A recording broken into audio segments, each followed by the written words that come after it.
ပုပ္ပကိစ္စ၅ပါးမဆောင်ရွက်မီဘုရားရှင်ကိုယ်တော်မြတ်ကြီးအားနမောတတ၃ကြိမ်ဖြင့်ရှစ်ခုကြောလိုက်ကြပါအောင်စို့နမောတတဘဂဝတောအရဟတောသမ္မာသမ္ဗုဒ္ဓတ္တနမောတတဘဂဝတောအရဟတောသမ္မာသမ္ဗုဒ္ဓတ္တ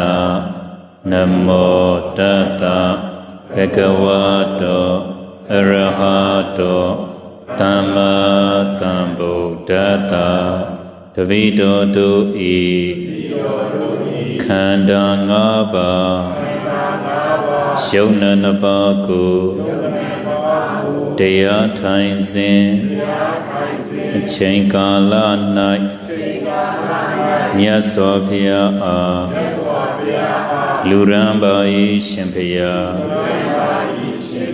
တပိတောတုသည်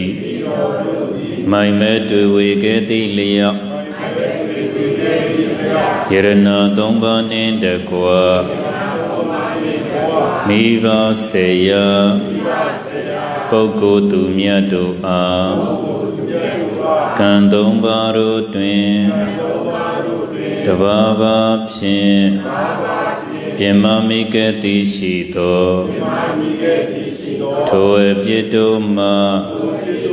ပြောက်ပါစေခြင်းကြိုးငါတောင်းပန်ဝန်ချကရောပါ၏ရှင်ဘုရားကိုယ်ဆောင်နှင့်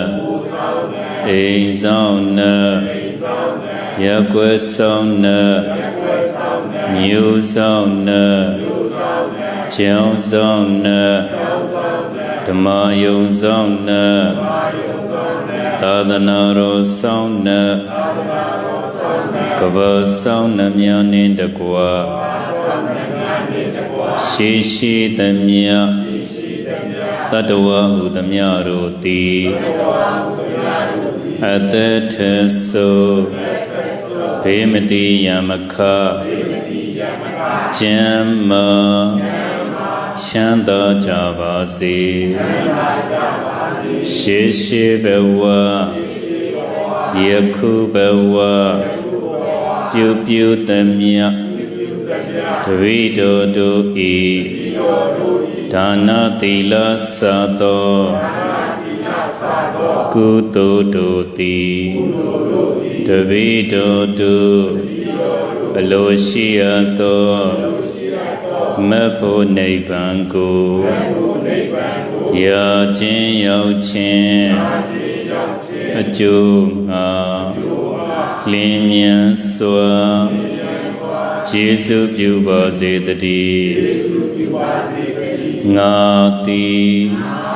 မုတ်ချပေရမည်အချိန်ပိုင်းသာလိုတော်သည်အသိမဥခင်ဉာဏ်ဥအောင်ဝိပဿနာတရားကိုအာထုတ်ပါတော်မည်ကမ္မဌာနမေပန္တိတေထသန္တာရ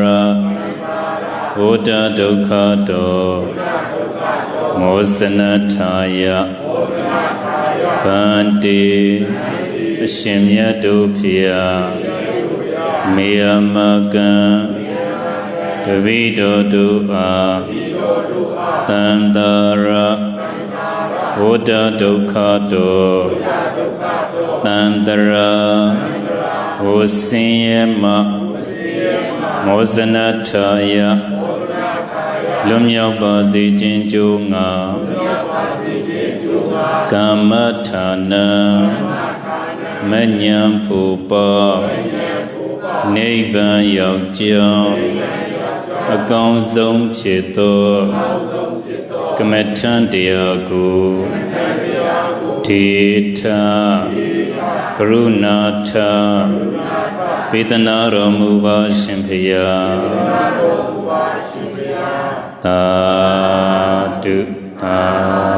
ဓုသာဓု